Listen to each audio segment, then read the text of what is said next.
My name is Carmen Bolt. I'm the oral historian at William & Mary. It's currently around 10 a.m. on April 16th, 2018. I'm sitting in the Alumni House with Kyle McQuillan, class of 2017. So can you start by telling me the date and place of your birth and the years you attended William & Mary? Sure. December 29th, 1994 in Alexandria, Virginia. And I was at William & Mary from 2013 to 2017. Okay, great. And before we jump into your time at William & Mary, could you tell me first about where and how you were raised? You said you were born in Alexandria. Is that where you were raised? It was close. We had a house in Alexandria until I was about a year and a half, and then we moved out about 10 minutes past Dulles Airport in Loudoun County, and that's where my parents still live. So I lived there my whole life. Yeah. And can you tell me a little bit more about your family, just makeup, maybe what your parents did? Yeah. So it's my mom and dad, and my little sister. She is 5 years younger than me, currently a senior in high school.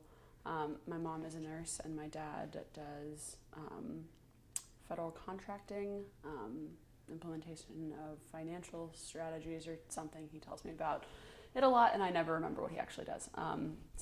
He actually also went to William & Mary, was an econ major, and then just kind of stumbled into the business world in DC after that. Great. And so you mentioned your dad went to William & Mary. Mm-hmm. So when did you start thinking about college, and can you explain kind of how you chose William & Mary, although it might have been very well because your father went here? So it actually was not. I swore up and down that I wouldn't go here because my dad did, and I didn't want to just kind of follow him. He also really liked his time here, but not because of the institution. He really liked his friends and his kind of social experience, but I think really struggled academically. And so he didn't really talk much about it. Although we lived 3 hours away, I did never come to visit until the end of my junior year of high school. We came for a weekend visit, just my dad and I. Took a tour and the whole thing, and I told him that I didn't really like it, but did because I had already told everyone that I wouldn't go here because they were like, oh, you're going to go to William & Mary because your dad went there. And then I came back that summer for a week. I was on the crew team in high school, so I came here for a week for camp. Loved it, still didn't tell anyone.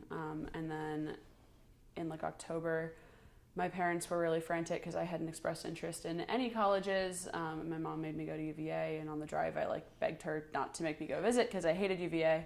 And she was like, well, we have to take you back to places because you don't seem to like anywhere, and I don't know where you're going to end up.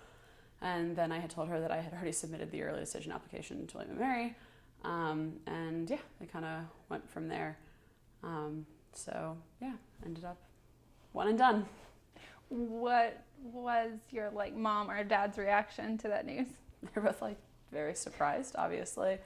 My dad was excited, not over the moon. He was like, oh, that's great. I'm happy that you found a school that you like. My mom felt similarly. And then, when I actually got in, they were both super excited. Yeah, I'm sure they were just grateful that you were planning on going somewhere, because it seems that at that point they were really concerned about They really that. were. It was, they were apparently really stressed about it. I don't think I helped them. I felt bad about that. So it was the only place you applied? Mm-hmm. Oh. So what did you study and why? So I came in planning on being neuroscience because I wanted to go to med school.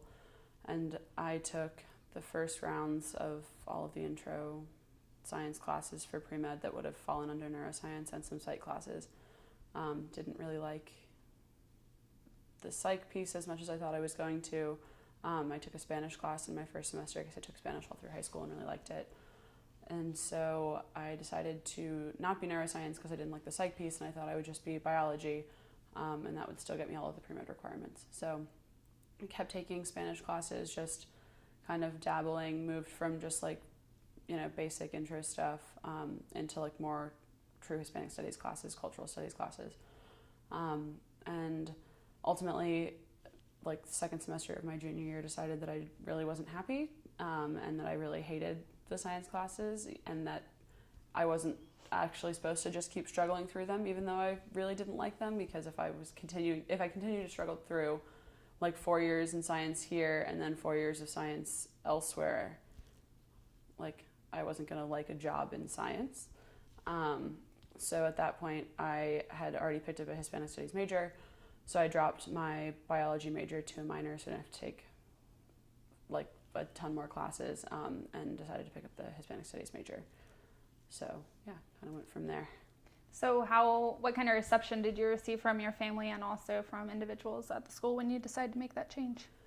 So at the school, people were very, like, my friends were, happy for me, I guess. No one is particularly excited about anyone else's major. Like, they're kind of doing their own thing, but my friends were like, oh, that's great. You like Spanish. I'm happy for you. My professors were excited. I had two in particular that had been, kind of pushing me in the direction of Hispanic studies for a while. My parents were happy that I had done something that I enjoyed, but I think very concerned that I was leaving this, like, very straight and narrow kind of path that I had decided, freshman year of high school, that I was going to be a doctor, and I just never mentioned anything else and had never, gone off of that path at all. So they tried to be as excited as they could, but didn't really get on board until I had, like, another path. I think because I decided to finish out all the pre-med requirements, because I felt like I was quitting if I just dropped it. So I continued to take sciences all the way through the end of my senior year. So I could apply tomorrow if I wanted to, because I have the classes. But I don't think, I think they just kind of assumed that I would change my mind and go back to it until I figured out that I was going to go to grad school for Hispanic Studies. So you said you finished out those, I guess, pre-med classes because you don't like quitting. Was that a personal thing, or was that a William and Mary thing, or?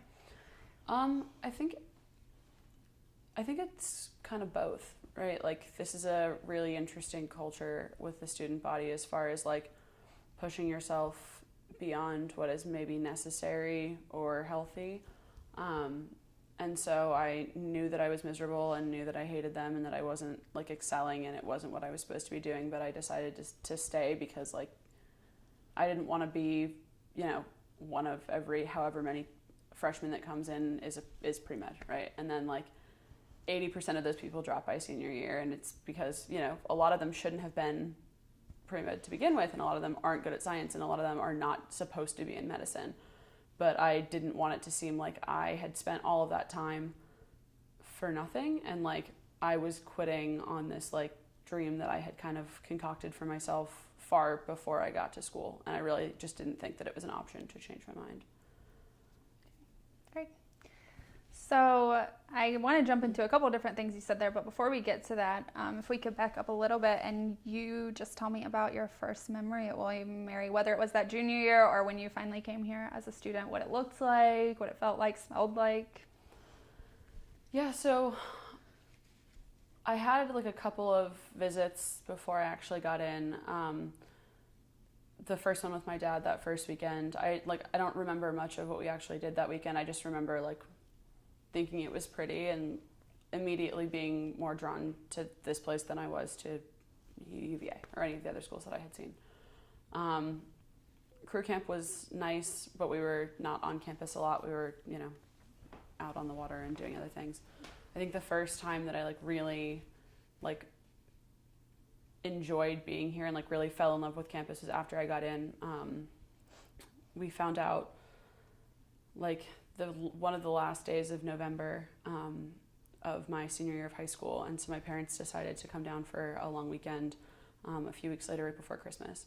And so, like, Williamsburg in December is beautiful. We came down right around Grand Illumination, so they have all, like, the fruit wreaths up in Williamsburg, and it wasn't quite finals, so there were still people, like, out and doing things. And yeah, just immediately, like, the second that I was on campus was just obsessed, loved it. Didn't spend any time senior year thinking about anything other than just coming to college and just being here. I came down a couple more times for Admitted Students Day, and then my freshman roommate and I drove down 2 weeks before classes started. And the door to one of the units was propped open, and, like, no one was around, so we snuck in and saw what our room was going to look like, and went to Cheese Shop and did, like, all of the, like, incoming freshman things. Yeah, and I was really just kind of obsessed from day one. Is that something that continued all the way through? Like, by the end of your time at William and Mary as a student, were you still kind of obsessed with the way it looked or that feeling that you had those first few times? I'd say it's complicated. There are definitely moments where like it felt like that, and like especially like the whole first semester. I think this is my just like a kind of universal, like you are for a lot of people, like you're going off on your own for the first time, and like for me especially, I'd lived in the same house my entire life and had never gone any further than like Ashburn. So it was like a really exciting first semester, and like I definitely highs and lows of missing your family and being homesick, but like also being obsessed with this place. So I think that like it definitely evened out. Around graduation, it was the same excitement, and there are certainly still things that I absolutely love about this place. And like certain spots on campus, like walking certain directions on campus, are like super nostalgic in a weird way.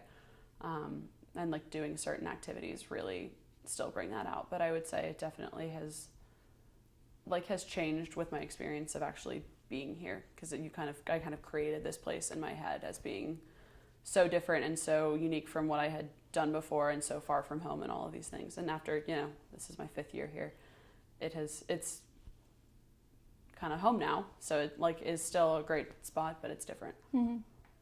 Great. And so you mentioned that when you were making this transition from pre-med or bio classes to Hispanic studies, there were a couple professors in particular that had kind of been helping you with that decision. Who were those individuals, and kind of what was their impact? Yeah, so Professor Anne-Marie Stock, Professor Francie Kate Aries, Professor Jonathan Aries, Troy Davis in the Media Center, were all very influential. Troy is not technically in Hispanic Studies, but he co-taught a course that I took second semester of my junior year with Professor Stock, called Curate Connect Cuba, and we worked on curating an exhibit in the Botetourt Gallery of Cuban film posters. We went to Cuba for spring break. We just connected with a lot of people, and it was based on Troy and Professor Stock's research, but it was like the first time that I felt like I kind of got to take ownership over something outside of my immediate academic life. And the summer before, I studied abroad in Cadiz, Spain with Professor Kate Aries. And I mean, she just is the most compelling reason to join the Hispanic Studies major. I've never met anyone that has taken a class with her and like not ultimately picked up a minor at the very least, or become a major, because she will make you want to be Hispanic Studies. And so I studied abroad with her. In my time at the school, took like five, maybe six classes with her. And just the most personable, welcoming faculty you could ever ask for. Okay. And were there any other mentors or individuals or advisors who stood out to you as impactful during your time here, maybe within Hispanic Studies, but also outside of that? I think there wasn't a professor in Hispanic Studies especially that I didn't take something from, even if the subject matter wasn't quite up my alley. There was a class that I took, Transatlantic Empires, about the Spanish colonial America, and while that was not really my unique interest, and the professor had a very different way of teaching than I had ever kind of experienced before, and it was very challenging and made me think about things differently. And while at the time I was annoyed that I had to do things differently than I had been doing them, it was a super worthwhile exercise in kind of different learning styles and patience, and I super respected the professor that I took that class with. And I mean, like, I didn't interact too much one-on-one with most of the science faculty that I took classes with. They all seemed lovely, but outside of strict academics, is that okay too? Mm-hmm. I think so. I worked a lot with student conduct. So Mark Weston, who is no longer here, he was the dean of student conduct, was a mentor and advisor, and has grown to be a friend that I really respect, and wonderful person. Awesome.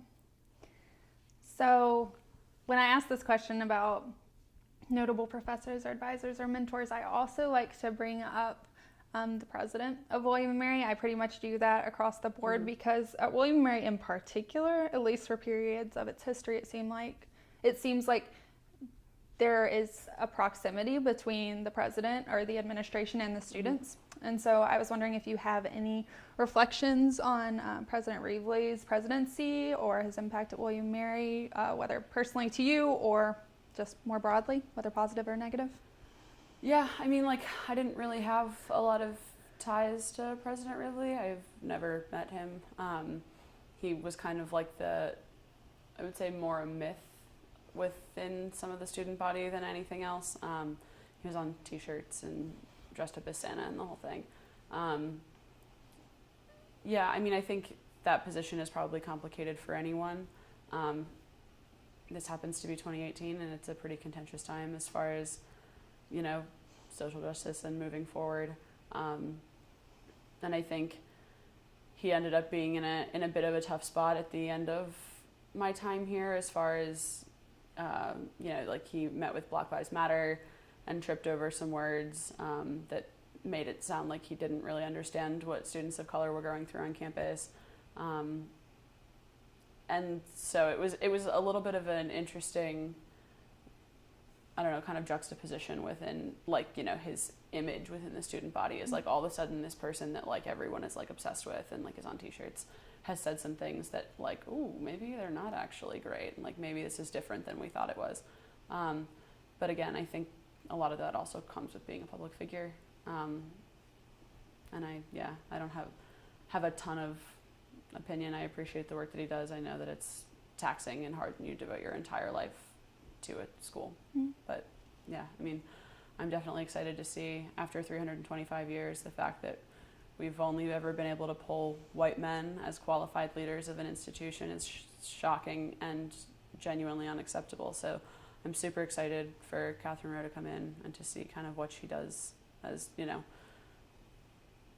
yeah, a younger woman who is ready to move things forward. And, yeah, it's kind of incredible, as you were mentioning, she is the first woman president of William & Mary, and it's coinciding with 100 years of coeducation at William & Mary.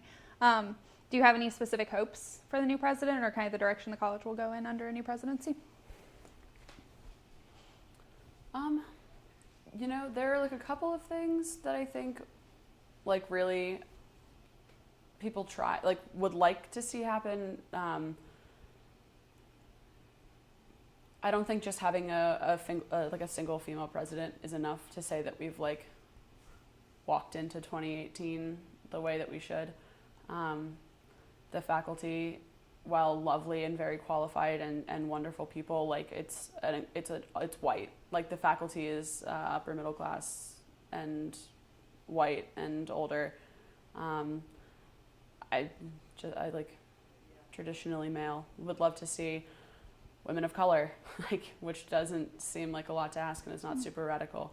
I don't know, having a faculty that is more reflective of a more diverse student body, and also to actually work harder to diversify the student body, because we like to talk a lot about diversity, and especially diversity and inclusion, and it seems like when you pair those two words, people assume that you're on board and you're hip and you're doing things to further initiatives. But I think a lot of times it's easy to talk about, but then you, like, look around and you're like, oh, but everyone here looks like me. Yeah, I mean, just to see the college reflect the actual country and not just a subsect of the population. Especially, it's been 325 years. There's no excuse for why this school is as white as it is. Especially, like, you know, it's 100 years of coeducation, which is awesome. And, like, wow, that means that there were 225 years before women were allowed here. But also, it's only been 50 years since African Americans were allowed, the first 3 women, African Americans in residence.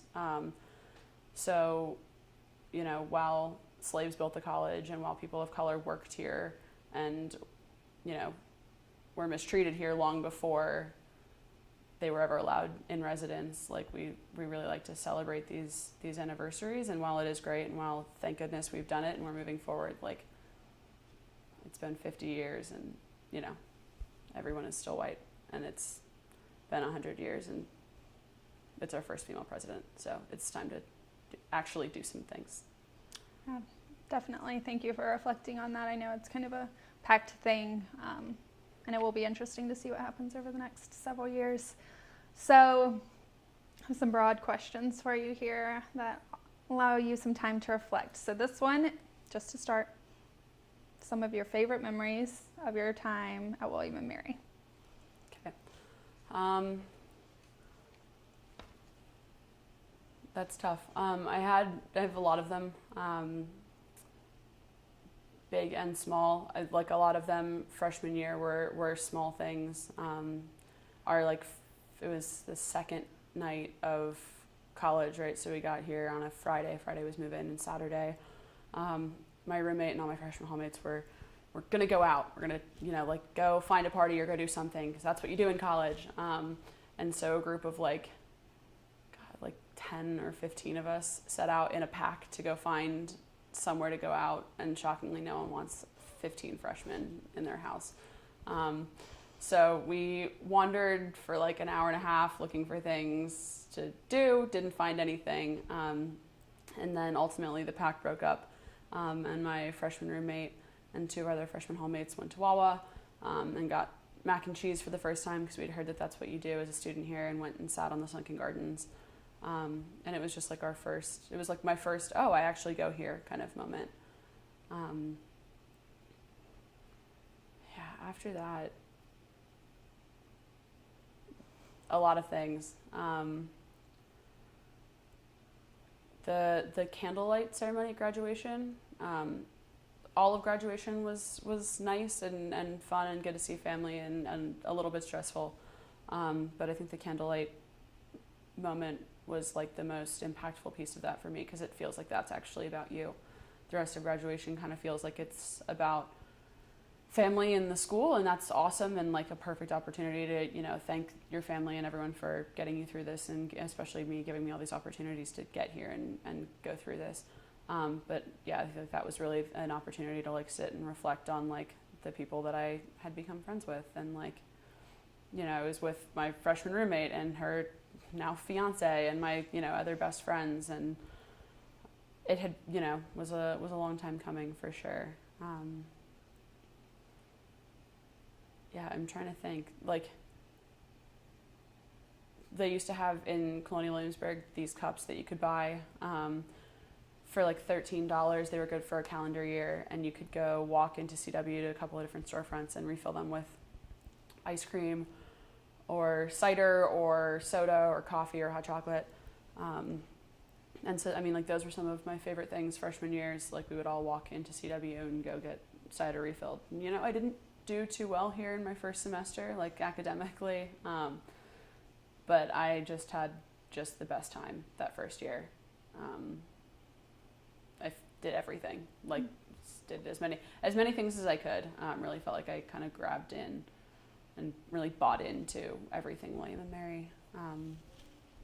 But yeah, there are a lot of them. If there's anything more specific, let me know. But no, it's just really a time for you to bring up as many or as you want. I know a lot of the ones you've been bringing up are from freshman year. It sounds like that was particularly impactful time. And of course, we're still pretty close to the time you graduated, so I guess senior year is probably pretty familiar. But what about those middle years? Anything that happened during that time? Yeah, middle years were good. Junior year was great. Junior year was academically difficult, and I felt like I really buckled down, which was good. I needed it. I needed to focus and kind of figure out what I was doing, and it was good, because I feel like that was the year that I really figured out who I was trying to be coming out of college and what I wanted to actually get out of the next year, because I feel like the first half is getting adjusted, and then the second half is actually doing something with yourself now that you've adjusted. And so junior year, I kind of made it the year of figuring out what I actually was happy doing, and then I dropped everything else, because I realized that I had too much on my plate and I wasn't happy with any of it. I missed being on a sports team, so I picked up club lacrosse. I'd never played before, but I decided I needed something. So I started as the goalie on the women's club lacrosse team, and I played for 2 years. I absolutely loved it. That was when I kind of switched my focus to Hispanic studies. I got really involved in the conduct work that I had been doing for the last couple of years. I really focused on that. I was in Greek life, so there were, always things happening there. I was never on exec or anything like that, but, And then just spending time with my friends. I had finally by junior year had kind of figured out who my core group of friends were and was, enjoying spending time with them and comfortable with myself. Sophomore year, objectively, not a great time. First semester was particularly trying, academically difficult, personally really difficult. Was just, stressful all around. I ended up moving halfway through my sophomore year from one room to a different room down the hall, and that ended up being the best thing. From what were the worst 4 months of my life, sprang something really great, and I made, that was how I made my best friends at William & Mary. I had my freshman roommate who I was still really close to, but I felt like I didn't have a solid group outside of that, and both of us just kind of had each other. But I moved in with a new roommate and got along very well, and remains one of my best friends. And everything went on, came into the upswing second semester. But I was, it was not my favorite of my 4 years. We'll say it that way. What areas did you feel supported or not supported during your time at William & Mary, if there were any? Do you mean for family or institution? Why? Across the board, just because those years are so formative and because William & Mary in particular is so academically rigorous and just all of it as a package. Were there any pieces of your life that you could have used more support in, or that you felt comfortable with the amount of support you were receiving? Yeah, I mean, definitely, it was academically really tough. I feel there's a certain academic culture here that makes it more difficult than it has to be.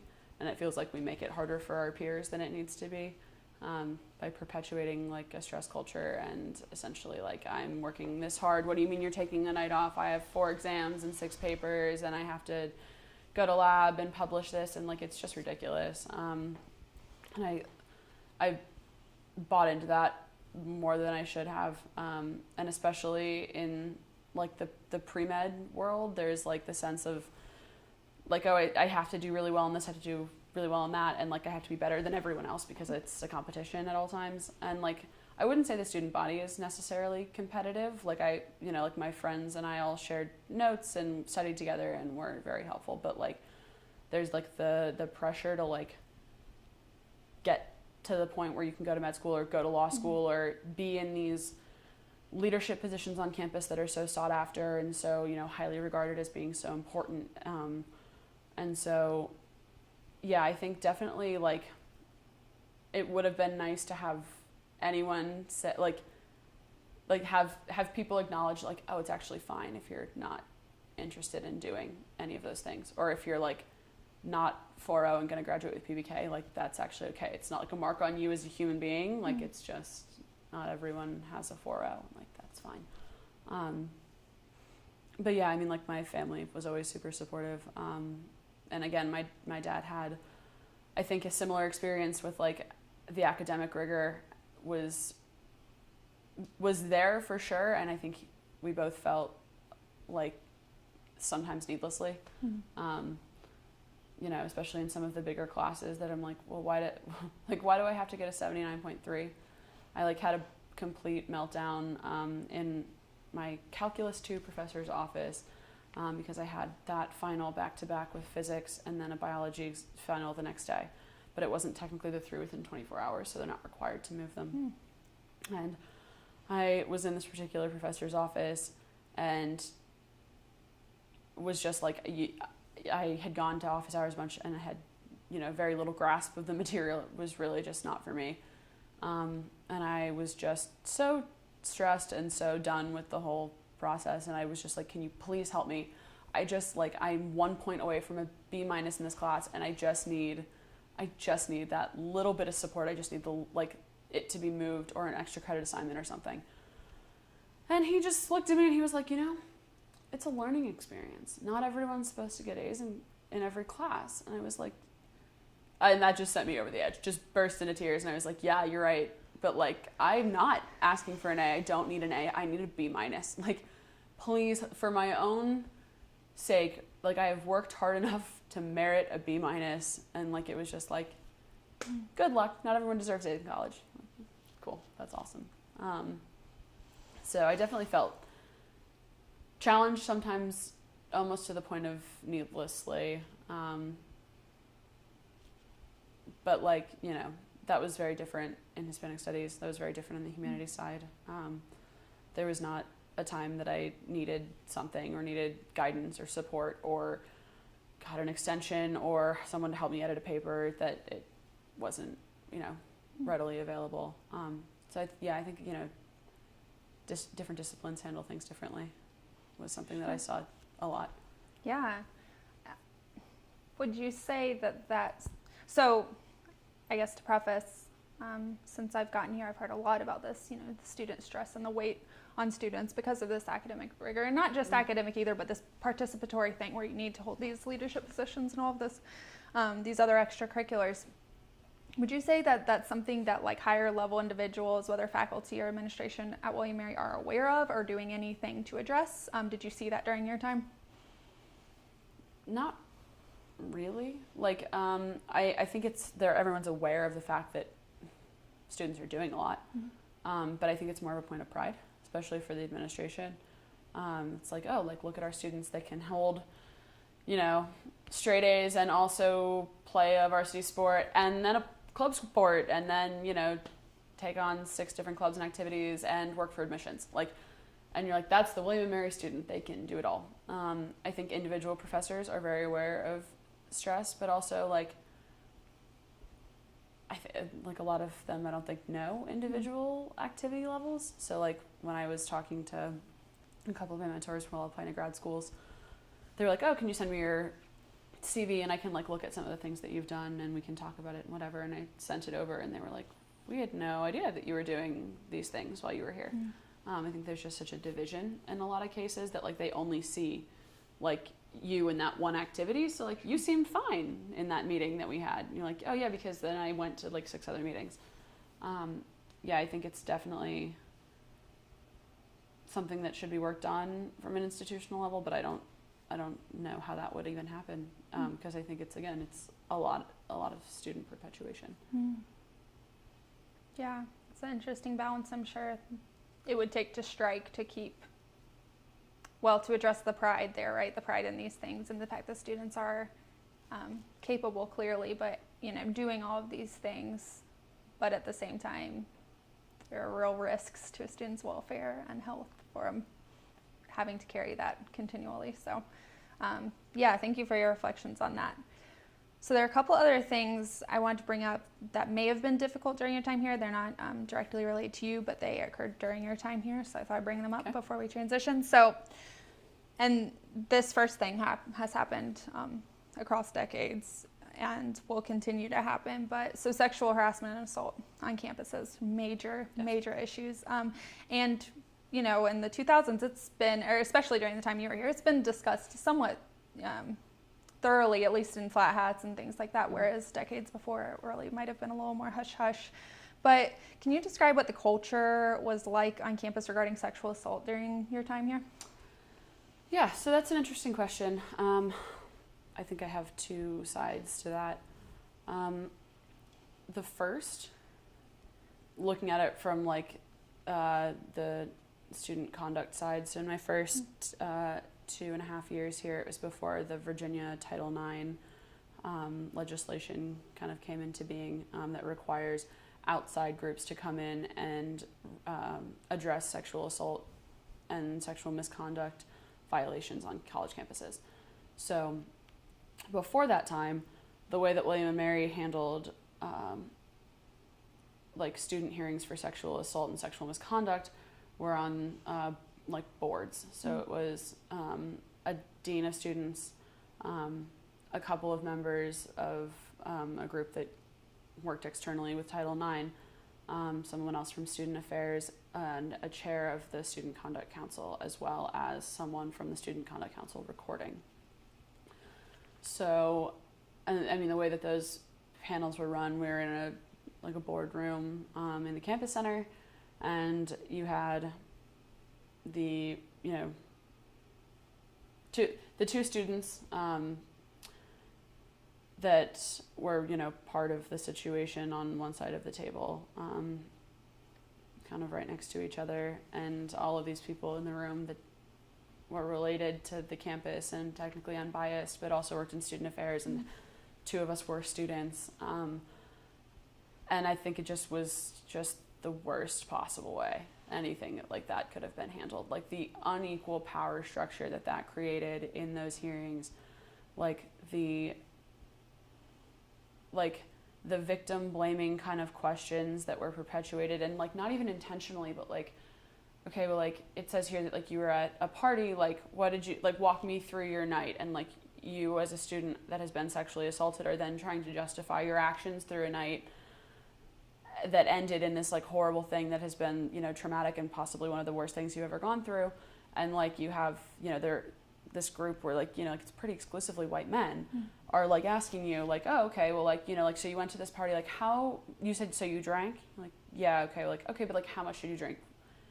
Okay, but like if you had to quantify it, like what time did you start drinking, and then what time did you like stop drinking, how many drinks did you have in those hours, and like, but like what was your intention with drinking? Did you drink a lot in undergrad? Like what about drugs? Like do you ever do drugs? Do you do drugs that night? If so, like what's your culture around substance use?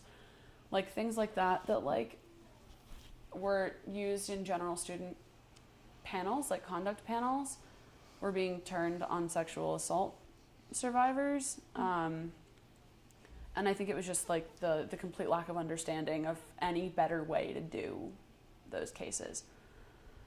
And so I was not a chair at that point, but I sat in as the recorder on some of them, and ended up being chair my senior year only after that practice had ended, because I couldn't have done it. I had no desire to sit in those rooms anymore. And I think that it was poorly handled all the way around. I think the individuals were doing their best within the framework that they had been handed down as how the school handles sexual assault and misconduct. After Virginia put us on the list of schools that were not handling it appropriately, things changed. Those panels were no longer us, but I still heard about it from an institutional side a lot of times, because those actions were linked with other conduct violations sometimes. Then as far as like the student culture, I mean, everyone knew, like it was everywhere. If you personally hadn't been affected, like someone in your immediate friend group had. And I think the most heartbreaking thing is that so many of us like didn't know what to call it, and we're just like, oh, well, I did this stupid thing and cheated on my boyfriend, or like, I don't really know what happened and now I'm not super comfortable, but like all I know is that I had a really horrible night, and yep, now I don't ever want to look this person in the eye again. Like things like that, that like it was normalized, like actions were normalized to the point of like then the students who had been the victims were like, oh, well, like I did this thing and I don't really know what to do about it. There were obviously more egregious cases that everyone could recognize as like, oh, that's bad and that's sexual assault, but like, I don't know, people like to talk a lot about ending rape, like trying to end rape culture on campus, but like it's a hard thing to kind of tear down, especially like within Greek life. There are or were a lot of perceptions of certain groups as being perpetrators or being stereotyped as, people that did these things at parties or did these things in groups, which wasn't a particularly helpful narrative. And, basis in fact, like if you wanted to say that like this group is like the group that sexually assaults people in Greek life, okay, well then you should also look at like clubs and varsity athletics and, all of these other groups that are doing the same thing.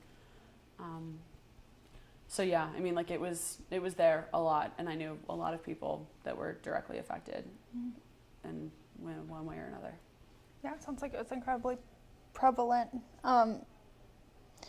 Outside of the conduct board and council, did you see a change in how sexual harassment or sexual misconduct or rape allegations were addressed or responded to, or an increase of resources for those sort of things during your time here? Not particularly. The one that does come to mind, I wasn't particularly involved, but I know the Haven was founded during our time here, which is a resource for survivors that they can go just sit and spend some time in a space that is safe with people that are trained in how to handle conversations with survivors. They can talk or they can not talk, and it's from what I understand, has been a really helpful resource for a lot of people. But yeah, not that I noted.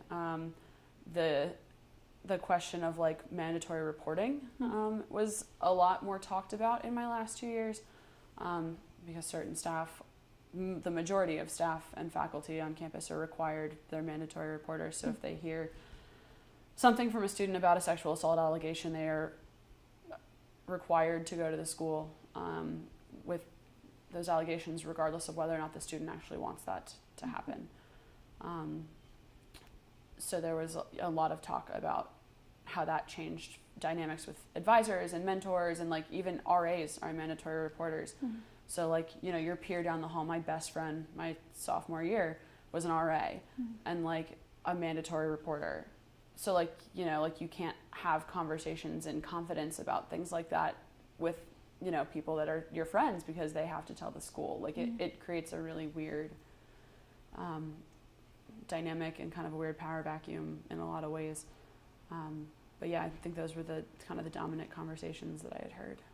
All right, thank you for talking about that a little bit. That's a tough conversation to discuss. So during research, one other thing was, well, there were several, but one other thing was kind of a big event or something that was talked about big time in the Flat Hats and other news reporting was the shooting at the Crust. So I of course don't mean to laugh, but it is like a big thing that like happened. I would love to talk about the shooting at the Crust. So yeah, if you would like to discuss what that experience was like. Would love to. I'm it is an incredibly serious thing, and the only reason that I laugh is because I mean that's one of the things that comes to mind my senior year when I think of like funny things that happen with my friends that I they'll never live down, and we will never let them live down. So a group of us, my 3 roommates at the time on the floor of the house that I lived in, Casey, Annie, and Morgan were out at the college deli, and we were sitting inside, which we were usually on the porch, but we decided to sit inside for whatever reason. And so it was, whatever time, around the time of the Crust shooting. And Casey and I were going to stay and keep hanging out, and had just gotten another pitcher and we're with our friends, and Annie and Morgan decided they were going to go to Wawa and then go home because they were tired, so they left, and I guess as they were walking to Wawa, they were at Wawa when it happened. Everyone poured out of the Crust. There was screaming and running, and someone ran by them screaming like, "They're shooting at the Crust!" And so Morgan and Annie tear off down the road, and apparently they're like in the parking lot of the hospitality house.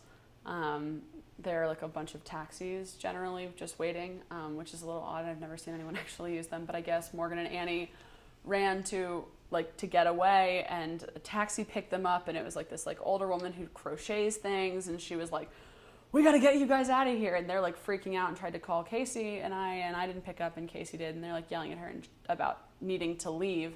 We didn't know that anything had happened, because the college deli just kind of quietly locked the doors, and everyone just kind of stayed put, and we were inside, so we didn't see anyone running.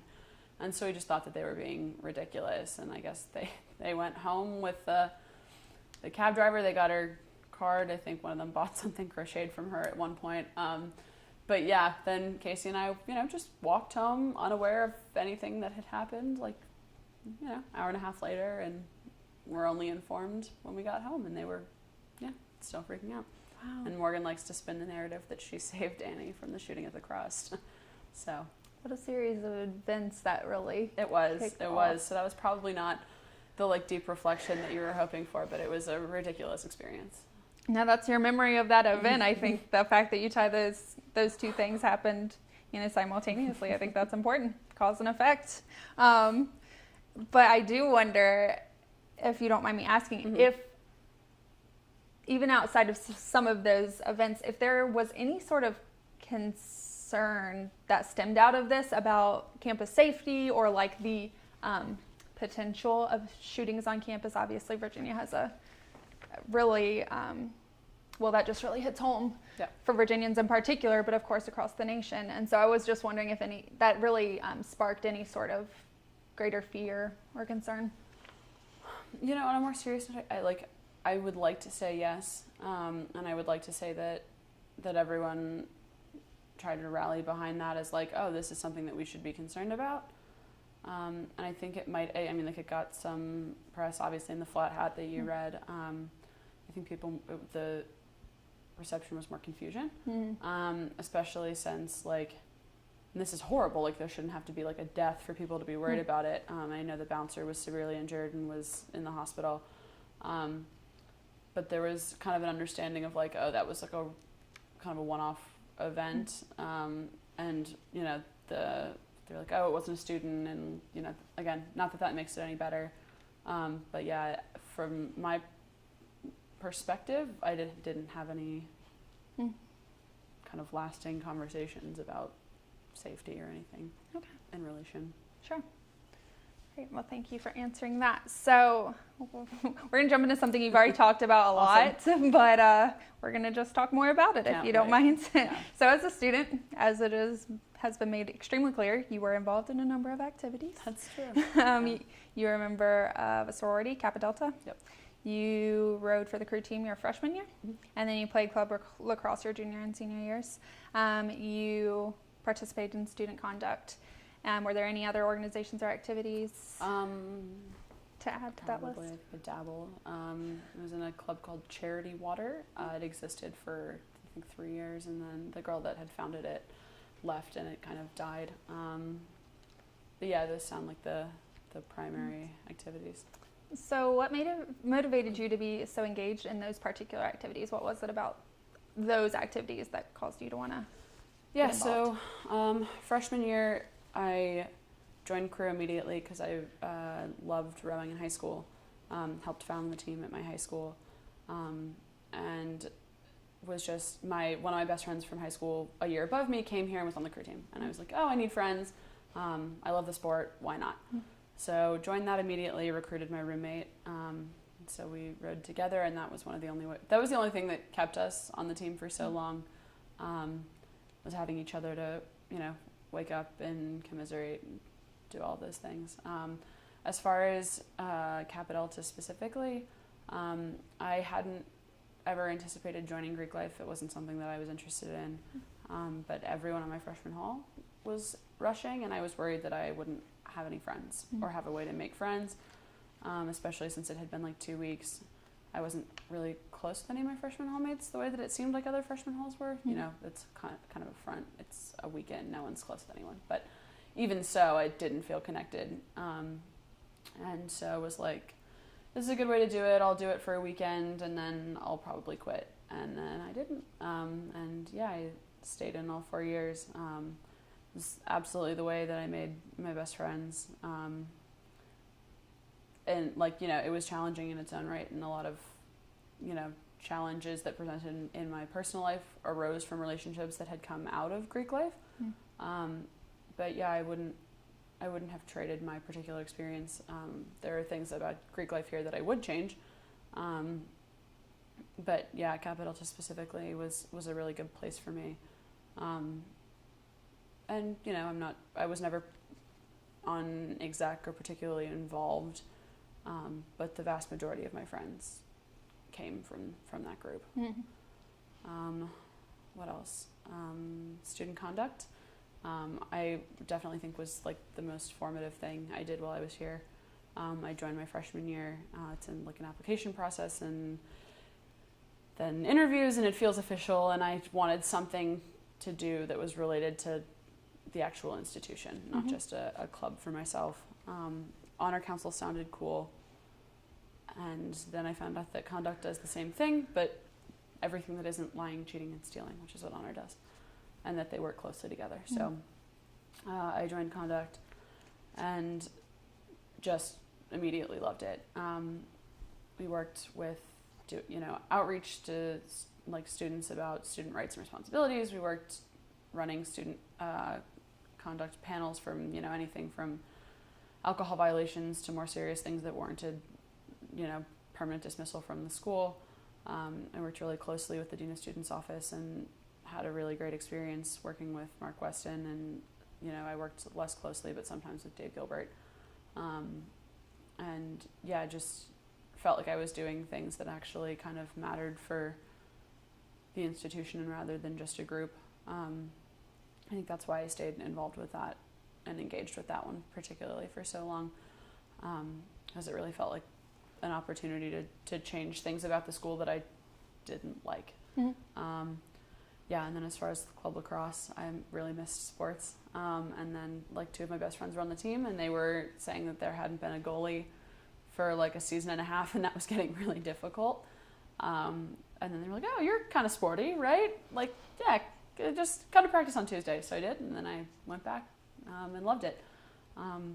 Made some good friends, learned a new sport. It was a stress outlet for sure. Yeah, I think those were the main groups. Yeah, the only prerequisite was being sporty. Literally, that was the exact phrase. You're sporty, right? You want to come to practice on Tuesday? I said, sure. Well, so did you choose to row just your first year, or did something happen or change? Yeah, I mean, like, I think that I was like looking for a group, like, that was all of my best friends in high school were on the team, and I really love being a part of teams. It was always an outlet, and so I was looking for that kind of group, and I didn't really find it. I had been rowing for almost 4 years at that point, was a captain at my high school and was on the varsity team there, and so I came here and was excited to like get moving, and that was the first and only year that they ever instituted this rule that regardless of experience, you came in, you started in the novice boat. So it's novice and then varsity. So it was like 8 people who had never sat in a boat or touched an oar before, which sounds like really self-indulgent and like really better than that, which is just like so not the case. I think I just really missed, like, I wanted to get into the actual like racing and practicing together, and like I had been, in crew you get assigned a seat in a boat, and that's kind of your group, like that's your core, and you work with them a lot and you see them every day, and they you develop a rhythm and you get to know the way that they work really well. And I had kind of hoped to jump into something like that, and it was just like the opposite. I didn't feel like I really got much out of it as far as like the sport in the first semester. And then we had winter conditioning, which, is just hard to convince someone in college to get up at 4:15 or 4:15 during season, 5:15 out of season to go to the rec and work out. That was trying for sure. And yeah, it just like, it didn't end up being the friend base that I thought it was going to be. I made a couple of friends and, acquaintances that were lovely, all lovely people, but it just wasn't the same chemistry that I had looked for in a team before. So my roommate and I, like one night before conditioning, it was supposed to be like 35 degrees. It was 2 a.m. We were still doing bio homework, and she was like, we have to be up in 3, we hadn't even gone to bed. She's like, at this point, if we went to sleep right now, we'd have to be awake in 3 hours to go to conditioning.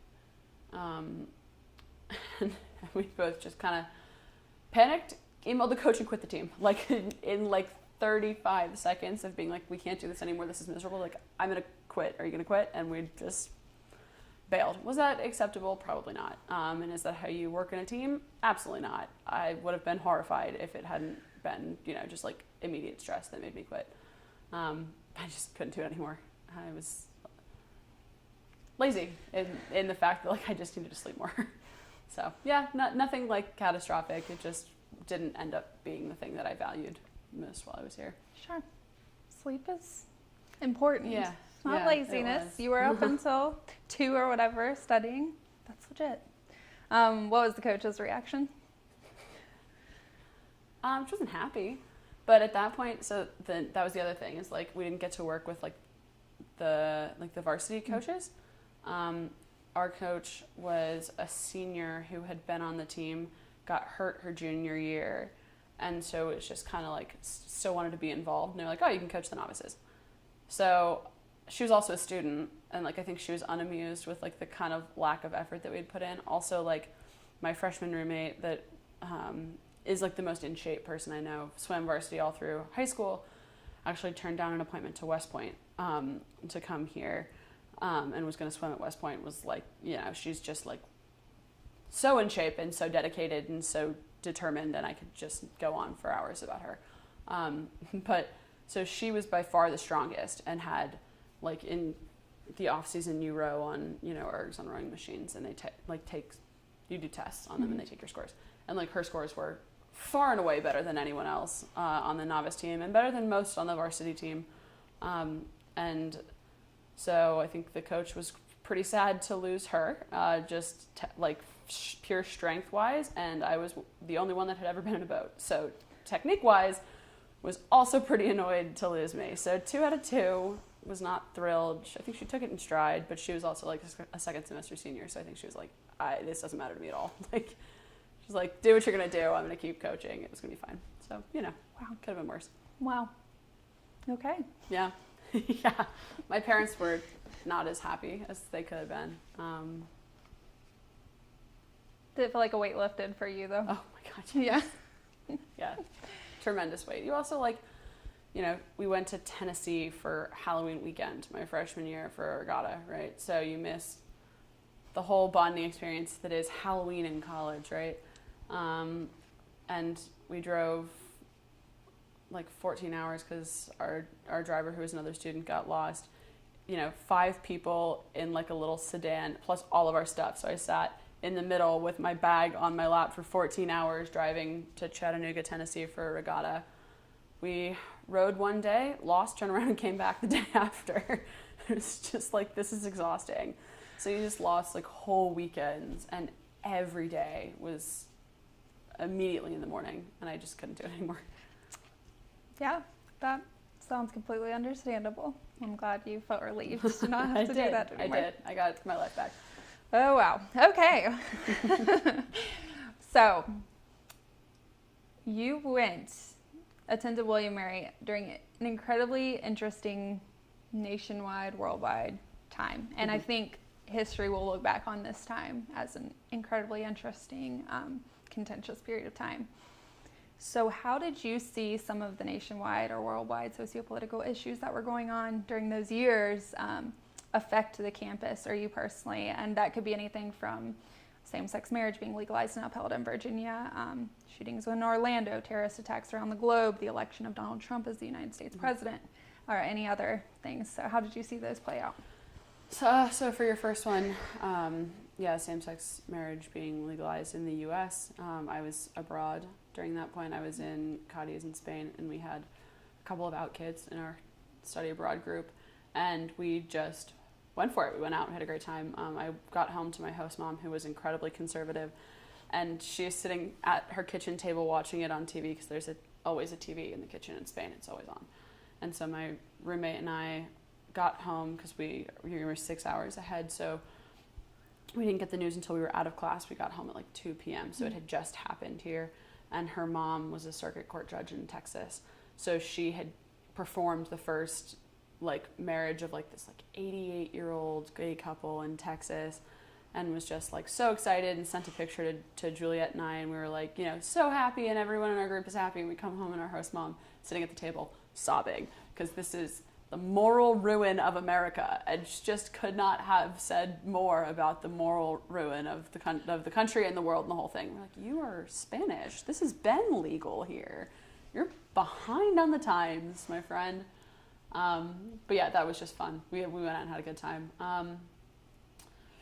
As far as the rest of it, I mean, like, it just inspired a lot of campus activism, like, you know, episodes of police brutality and, I mean, just racism in every form of the word. And yeah, the election of Donald Trump. I went, you know, voting was like, it was the first election I ever got to vote in. And I went with my friends, and it was like a social activity. We all met and went to, we've all voted at the church on, like Jamestown Road. We were so excited, and I got our I voted sticker, and I literally have a saved Snapchat of myself and like two of my friends.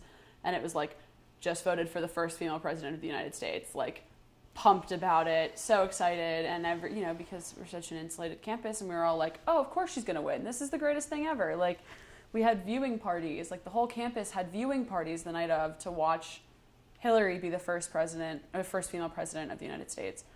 And so I had like lacrosse practice, and we all had different meetings and whatever, and we all got back and sat in our living room, turned it on Casey's computer, and we had, you know, chips and drinks and the whole thing. And like, it, as the night wore on, like as it became clear she wasn't going to win, like just like the whole mood of campus just kind of settled. And I mean, like, two of my roommates were like, yeah, we're going to go to bed. We know how it's going to end, and I don't want to watch it. And the other two of us stayed up and watched it and just kind of sighed and didn't really know how to take it. We went to bed. And, you know, there were reports of harassment of students of color on campus. Men were driving around in trucks with, you know, Trump Pence flags and screaming things at students. And, like, you know, all over social media, it's, you know, like, super polarized. I've never been in I don't really do the social media thing. I'd never been in an argument on social media. And I took the bait on one girl's post that referred to this as like, it's better than Christmas morning. And I just lit into her publicly in front of all of our mutual friends. And she wrote like 15 paragraphs in response to my one sentence about how, like, yeah, it was not great. I went to class. It was an older British professor. And he just kind of looked at us and he was like, now you know how we felt with Brexit. We were like, that was incredibly insensitive and also not the same thing. And it was my 11 a.m. class, and it was Hillary's concession speech was going to be on during the class. And it was a government class, and we asked him to watch it, and he said no. So some girl like 3 rows in front of us turned it on her computer, and no one listened to what he said, and we all just watched, you know, the closed captioning on that.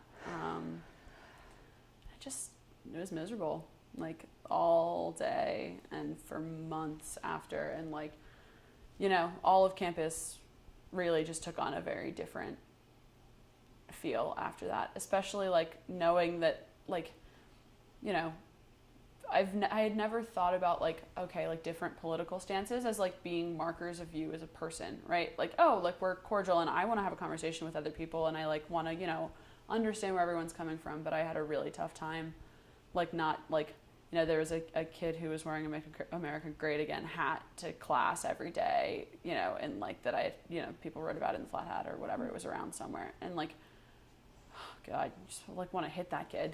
Like, are you kidding me? Like, do you have any idea what this means to people who are not straight white men? Like, it's astounding. It changes everything. You're going to roll back protections for women in the workplace and same-sex couples and people of color, and like, oh my God, you just like don't understand what this means. Yeah, it was an interesting time to be on campus for sure. The general tone was incredibly negative regarding that. It inspired a lot of activism. And then, you know, I'm still here, so I was here when he decided to roll back DACA protections. And, you know, say that they were going to, you know, they've started just mass deportations of undocumented people. Just like all of the horrible things that he said he was going to do, that people that voted for him were like, oh, well, like, he won't take my neighbor, or like, he's not going to take, like, my Social Security. And you're like, well, no, he is. So, like, watching him just like, watching people vote against their own self-interest and then watching him follow through on all of his campaign promises that are just as hideous and horrible as he said that they would be. So, yeah. Is there anything that came out of that election? I don't want to call it positive or negative, but any response that's been lasting to his election that you've seen on campus? I mean, I think it got people that wouldn't consider themselves political to realize that, like, not being political is a position of privilege. Like, I wouldn't have called myself inherently political. Like, I didn't really follow, I didn't really follow anything like local elections or like even like, so like nothing in Virginia state legislature really ever crossed my path. I wasn't government, so I didn't really follow anything. I didn't know who my Congress people were, and like how ignorant that is just astounding to me. And I just can't believe that I lived my life not really knowing what was going on or like who was in charge or who was making decisions that impacted my life. But if nothing else, it like dragged people like me who weren't gov majors to realize that like, hey, this does matter, and like I will vote in everything. Like, give me an opportunity, I'll vote. Like, according to Donald Trump, people are, voting twice. Like, sure, let me vote twice. Like, I will vote in everything now. And I know who my Congress people were. I have called them, I have written them, like, and I think it had the opposite effect of what he had hoped would happen, was that like, you have brought people like me that didn't know that they were going to fight tooth and nail with government to fight tooth and nail with government. So if nothing else, it's created a more impassioned, more informed electorate, because I think a lot of people that just like voted for Hillary because they knew that he was a bad idea didn't understand why it was so important to vote for Hillary, or people that voted for him that are now like, ooh, that wasn't a great idea. Like, if anything else, if nothing else comes out of this, at least some people are more informed. Sure. And Kyle's set on the loose. Yeah, exactly. Not slowing down anytime soon. I will make signs. I will show up at your house. I will scream until I'm blue in the face. I can give you a recommended reading list. Perfect. Oh man, so we're going to transition now to your time post William and Mary, which is odd in and of itself since you are still here, but post a student at William and Mary, because we're coming up about on a year from that point, which is wild. Yeah, it's crazy. So how have you so far seen your time at William and Mary, your education here, play out in your life? Wow, that's interesting. So, as far as like academically, the work that I'm doing now is directly related to the work that I did as a student. I work as a Mosaic Fellow in William and Mary Libraries, and I'm working on our Cuban Media project, and I started working on that as a junior. So essentially, like in the classroom, everything. Like I'm still using all of the readings and writing and everything that I did undergrad to inform that job.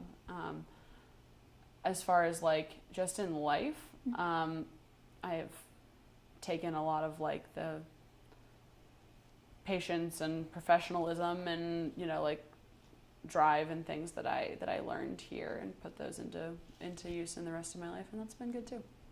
Right. So you mentioned that you're a Mosaic Fellow.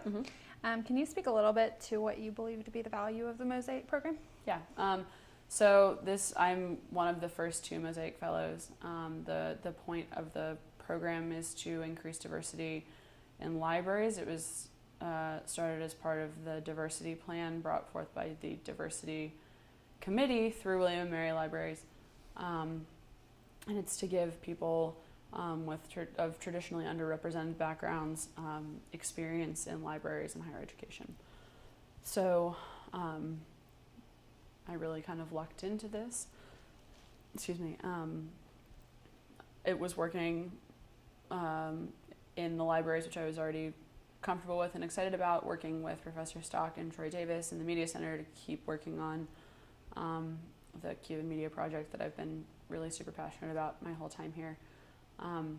But as far as like the intrinsic value of the program, I think it serves a really unique need to diversify a specific subset of academia, right? If the goal is to diversify academia as a whole, there is not a better way than to do it ground up and start looking at like how individual organizations can better staff those organizations to promote and draw in diverse members. So like, why would you expect, like people of color to want to go like charge into a library where, 80% of staff is white? And like, the whole point is to show people, everyone, that libraries are a place for them and that academia can be a place for them to carve out space, really.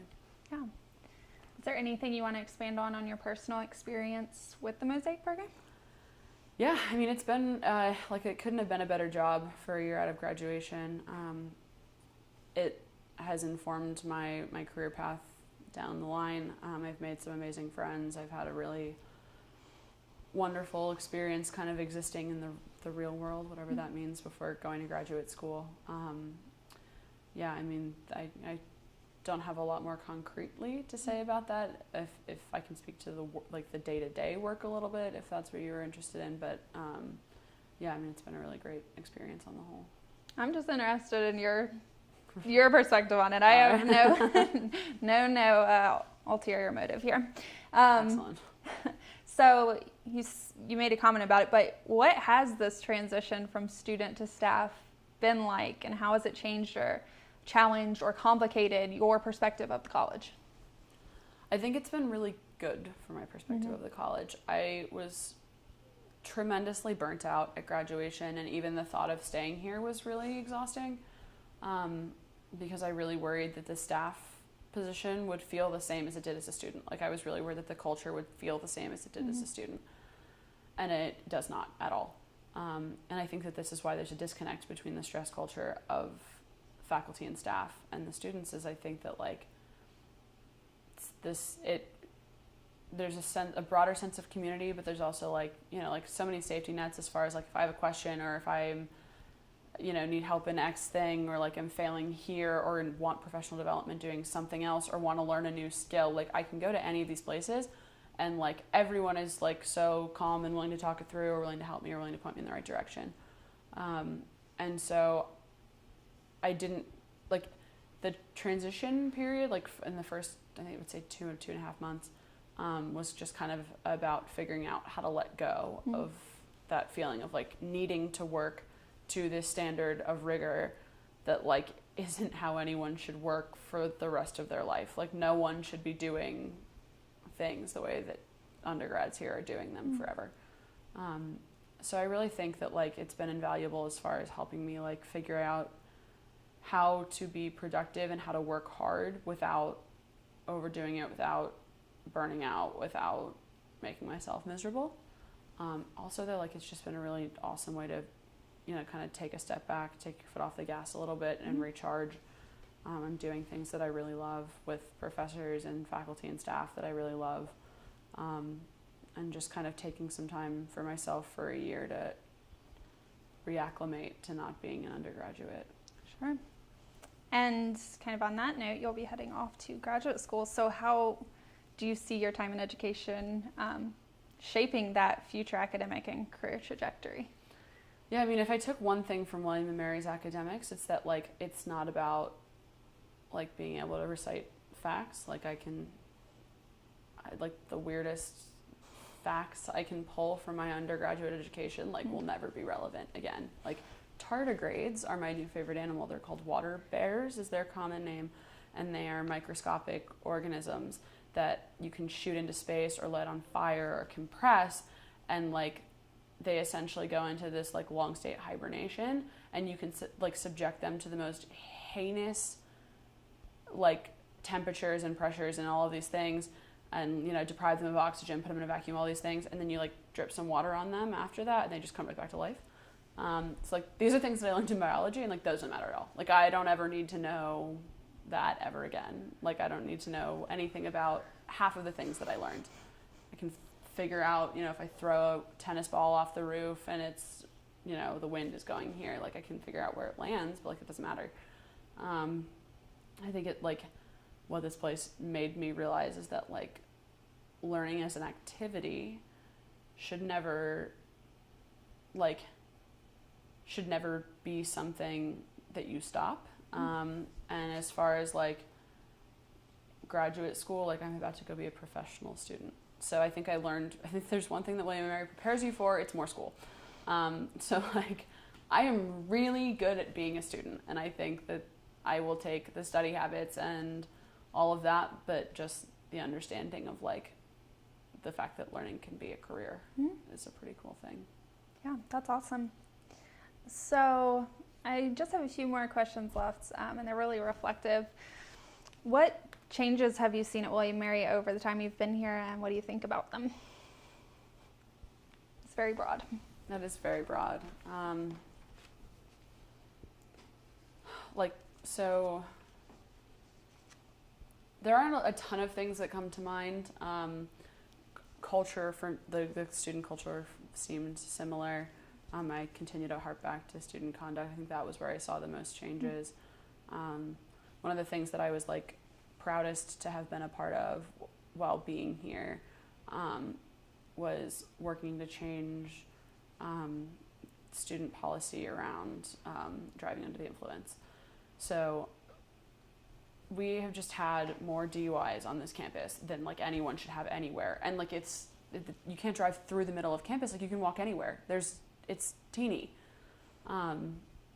So it is mind-boggling how many DUIs this student body has. There are like 14 or 16 in like the last, like that was like, you know, my junior year it was like 16. And then, you know, it's just never ending. And it seemed at that point like everyone was driving drunk or high. And we just couldn't figure out why. And for the longest time, the base level recommended sanction was probation with loss of privileges, or probation.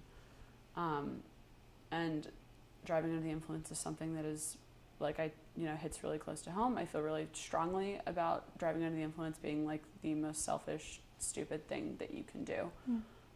And so it always bothered me, I think, that like you could, you know, drive at 3 times the legal limit and like still just like be on campus, like things like, you know, like you're going to jail, you are arrested, this is a big deal, but like the school didn't seem to, my thought was that the policy didn't match the weight of the situation. So I worked closely with some of the other members of student conduct and with two of the deans of conduct for like a year and a half to draft policy and rewrite to change the base level sanction to suspension for at least a semester. Essentially like trying to draw the hard line of like, if you do this, you're going home, and it's not going to be something that we have accepted on campus. And then what was great is after we did that, like then I got to work primarily on outreach to tell people that that was now the policy. And it was just, it was fulfilling to see that like your peers understand like why the policy change has been made, and also like, oh, you're right, like I probably shouldn't have gone to cookout, or like I shouldn't have done X thing, and like now that I understand, like I won't next time. And so obviously like I'm not working in that sphere anymore, and I'm not really sure what the long-standing impacts, if any, there will be. But that was the one thing that I had hoped to see changed or have some influence over a change. Sure, that's major. So you've spoken a little to this as well, but are there any changes in particular you would like to see in the coming years? I don't really think, other than what we've already kind of covered. Okay. So we're in the midst of a celebration coming to the end of the year, actually, for the 50th anniversary of African Americans in residence at the college. Considering the purpose behind the celebration, what do you believe to be the value of diversity and inclusion on campus and even more broadly? Great. Yeah, I think what it comes down to for me is like in one of my Hispanic studies classes, like someone, I can't remember which professor, like pointed to a phrase that like has really stuck out for me, and it's history is written by the winners. And a lot of times the winners aren't the people that won fairly. So, you know, like so much of this school has happened, and so many has happened on the backs of people whose narratives were never included. Like, you know, slavery at the college was not something that was ever talked about or discussed or thought about widely, and I talked about it in one class, like you erase the history of people that went into building this institution without like a second glance. And like, you know, we only have like, you know, like we talk about the names of the 3 women who were the first African Americans in residence, and that's amazing. And I pray that the student body knows their names now, but like they don't know the names of everyone that came before them, like to build what we have today. And I mean, I think the value intrinsically is that like, how can you have history? How can you have an institution and not represent all of the voices? That also just makes you better, right? Like the whole point, one of the things that colleges are supposed to do is to challenge and make you think and, you know, make you expand your worldview a little bit. And if all we have are narratives from white men dating back 300 years, like how does that challenge anyone's narrative? Because that's the only narrative, that's the dominant narrative in the United States. So trying to change that or make additions to that retroactively helps create history, but it also helps heal the people that you left out. Like all those people that have been here and have been working here and have never had their names known or have never had their work acknowledged, like it's the absolute least we can do to go back and try and fix or amend anything retroactively to include them. And even if that doesn't happen until after they die, like that might heal a little bit of hurt in their families who see the work that they did and who see everything that they've put in, like starting to be acknowledged. And it's a shame that it has taken until 2018 for some of that to happen, but like there's no way to move forward without trying to heal some of the damage and also trying to like make it clear that we are a place for everyone. Great, thanks. And so we're also about to kick off the celebration for 100 years of coeducation at William & Mary. So can you speak a little bit about the value and contribution of women at William & Mary and beyond? Yeah, I mean, like some of the most influential professors in my whole life and mentors have been, you know, 2 women professors at this school. Frankly, I didn't know that the 100th was coming up as a student. Like, I had never thought about it. I had never heard in classes about, you know, coeducation starting here. Like, it just wasn't something that I had ever heard brought up in passing or even, you know, like in a presentation or anything. I mean, as far as contributions, like, look at all of the faculty that have done everything. Look at, I mean, all of the alumni that have gone on to do incredible things, and doctors and lawyers and like, I mean, like we like to look at Jill Ellis and Glenn Close. Like, okay, awesome, they are doing amazing things. That's true.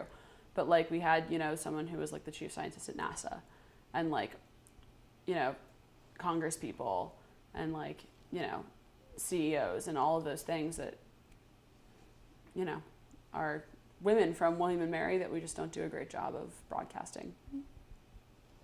Great. So at this point, I open it up to you, and this is the broadest question of them all because this is a time for you to talk about anything that you thought I would ask that I didn't, or that you would like to talk about, anything else at this time. It's Kyle free for all. I'm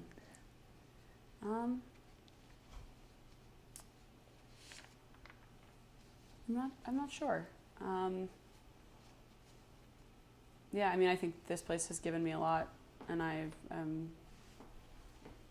a lot of who I am because of the experiences that I've had here, and I'm really grateful for that. There are a lot of things that I think need to be addressed at an institutional level that I already talked about.